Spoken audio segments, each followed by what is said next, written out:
idea that God's people will face a global period of intense trial known as the Great Tribulation rather than being rescued before it begins fundamentally alters how one views spiritual readiness. This perspective, often championed by ministries like Trust God Ministries and the speaker known as Seeker, challenges the popular pre-tribulation rapture theory that has dominated much of modern evangelical thought since the 19th century. If the church is actually destined to endure these final plagues, the difference between expecting an escape and preparing for endurance becomes a matter of urgent practical theology. It really shifts the entire psychological landscape for a believer. The pre-tribulation view suggests a sort of whisking away, that before the mark of the beast or the catastrophic plagues of Revelation occur, the faithful are removed. But the counter-argument, which we're exploring, is that such a belief might actually leave people spiritually overwhelmed and unequipped when those events manifest. It posits that the Bible doesn't actually promise an exit ramp, but rather a preservation through the fire. And there are specific scriptural pillars used to support this. Take Revelation 15, for instance. It describes a group standing on a sea of glass mixed with fire. These are specifically identified as those who have gotten the victory over the beast and his image. If they've gotten the victory over the beast, it implies they were present when the beast was active. You can't win a battle you weren't present for. That imagery is very deliberate. They are described as singing the Song of Moses and the Song of the Lamb. If you look back at Exodus 15, the original Song of Moses was sung after Israel had already passed through the Red Sea, after they had endured the plagues in Egypt and been pursued by Pharaoh's army. The parallel being drawn is that just as God protected Israel while the plagues fell on Egypt and then delivered them through the sea, he will protect his end-time people while the 7 last plagues fall on the world, delivering them at the final climax. It's interesting you mention the plagues because Revelation 15:8 contains a very specific detail that often gets overlooked. It says that no one could enter the temple in heaven until the 7 plagues were fulfilled. If no one can enter the temple until the plagues are done, that suggests the entrance of the redeemed into the full presence of God's heavenly sanctuary doesn't happen until after the vials of wrath have been poured out. It effectively places the harvest, or the gathering of the saints, on the other side of the tribulation. Exactly. And this ties into how we interpret the parables of Jesus, specifically the wheat and the tares in Matthew 13. In that story, the servants want to pull up the weeds, the tares, immediately. But the landowner, representing Christ, tells them to let both grow together until the harvest. He doesn't say, I'll come pull the wheat out 7 years early so the tares can have the field to themselves. They coexist until the end of the age. That coexistence is a major theological hurdle for the idea of a pre-tribulation rapture, because it suggests the righteous and the unrighteous are here together until the very last moment. Now, the typical pushback there is the concern for safety. People ask, how could a loving God leave his children on earth while literal plagues are falling? This is where Psalm 91 enters the conversation. It's often read as a general promise of protection, but in this specific eschatological context, it's seen as a survival manual for the tribulation. It talks about the noisome pestilence and 1,000 falling at your side, but it shall not come near you. Right. The promise isn't absence from the environment of the plague, but immunity within it. It's the difference between being taken out of a storm and being given an unbreakable shelter inside the storm. According to this view, God's people are present on earth during the 7 last plagues of Revelation 16, but they are under a divine seal of protection, much like the Israelites in Goshen were spared from the darkness and the lice that plagued the rest of Egypt. Let's actually break down those 7 plagues from Revelation 16, because the interpretation we're looking at gives them a deeply spiritual dimension beyond just the physical catastrophe. The first plague is described as noisome and grievous sores on those who took the mark of the beast. The spiritual takeaway there is about physical security. If you've tied your well-being to a system, the beast power, that system eventually fails you physically. Only Christ is seen as the ultimate source of physical security when human systems collapse. Then the second and third plagues involve the waters, the sea and the rivers, turning to blood. This is often interpreted as a strike against economic security. The beast system promises that you can't buy or sell without the mark. implying that the mark is the only way to secure your needs. But when the very foundations of the environment and commerce are turned to blood, it proves that earthly economic security is an illusion. The promise for the believer in that moment is that God will supply their bread and water even when the global supply chain is literally dead. There's also a sense of poetic justice in that third plague. The text says they are given blood to drink because they shed the blood of saints and prophets.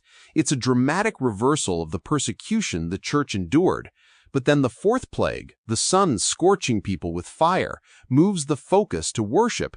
In this framework, the sun represents the counterfeit worship of the beast, specifically the tradition of Sunday worship as a replacement for the biblical Sabbath.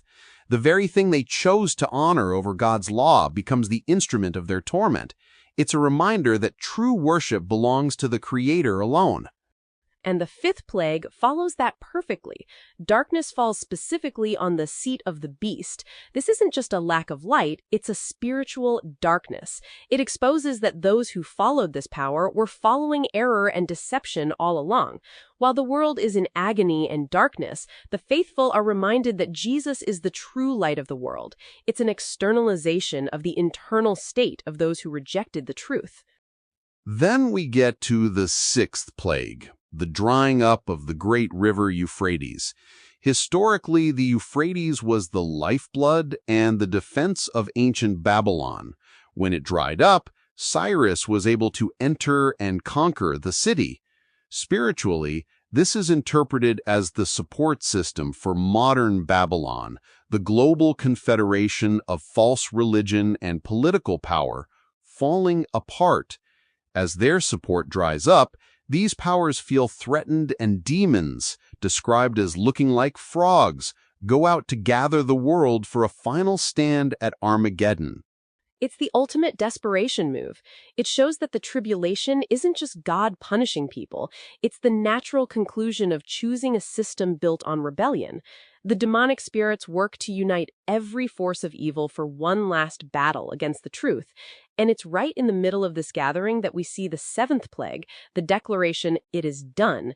This is the climax where the wicked are destroyed by the brightness of Christ's coming, the dead in Christ are resurrected, and the living who survived these 7 plagues are transformed. That's a very different timeline than the one many grow up with. It's not a secret disappearance 7 years earlier. It's a visible, climactic rescue at the very end. But we have to acknowledge why the other view, the pre-tribulation rapture, is so popular. It was largely systematized by John Nelson Darby in the 1830s and popularized through things like the Schofield Reference Bible. It offers hope and an escape that is very appealing, especially during times of global unrest. People naturally want to avoid suffering. And that's the core of the deception this speaker is warning about. If you are taught that you'll be gone before things get hard, you might not develop the faith that works by love and purifies the soul. You might not cultivate the deep, resilient trust in God's protection that Psalm 91 describes. The danger is that when the heat actually turns up, those who expected to be gone might find their faith faltering because it was built on an expectation of absence rather than an expectation of presence within the fire. It's like training for a marathon, but being told the race will be canceled at mile 1. You won't pace yourself correctly. You won't have the mental grit for mile 22. The post-tribulation perspective argues that the Great Tribulation is actually the time when the character of God's people is most clearly revealed and refined. It's the time when they prove that their allegiance to Christ isn't dependent on physical comfort or economic ease. There's a cultural impact here too. A pre-tribulation mindset can sometimes lead to a disposable worldview that since we're leaving soon, we don't need to worry about the long-term consequences of our actions or the structures of society. But if you believe you're going to be here, witnessing the collapse of these systems and standing as a witness for God's character through the worst of it, your engagement with the world becomes much more serious. You become a light in a very literal darkness. Critics of this going through the tribulation view would point to verses like 1 Thessalonians 5:9, which says God has not appointed us to wrath. They argue that the tribulation is the wrath of God, and therefore the church must be gone. How does the post-tribulation view reconcile that? By making a sharp distinction between tribulation and wrath. Tribulation is the pressure and persecution that comes from the world and the devil against believers. Jesus said, "In the world you will have tribulation." Wrath, on the other hand, is God's judgment on the unrepentant. The argument is that God can pour out his wrath on the wicked while simultaneously protecting his people from that wrath, even while they're in the same geographic space. Just like the Israelites in Egypt didn't need to be raptured to heaven to be safe from the hail and the darkness. They were on earth, but they weren't the targets of the wrath. That's a vital distinction. It reframes the 7 last plagues not as a random disaster for everyone, but as a surgical judgment on the system of the beast. The sores only go on those with the mark. The darkness is only on the seed of the beast. If you haven't identified with that system, those judgments aren't for you, even if you're seeing them happen. It turns the church's role from one of escapees to one of survivors and witnesses. It also gives a much deeper meaning to the phrase patience of the saints, which appears multiple times in Revelation. Patience, or hupomona in the Greek, literally means steadfast endurance under pressure. If the saints aren't there during the pressure, why emphasize their endurance so much?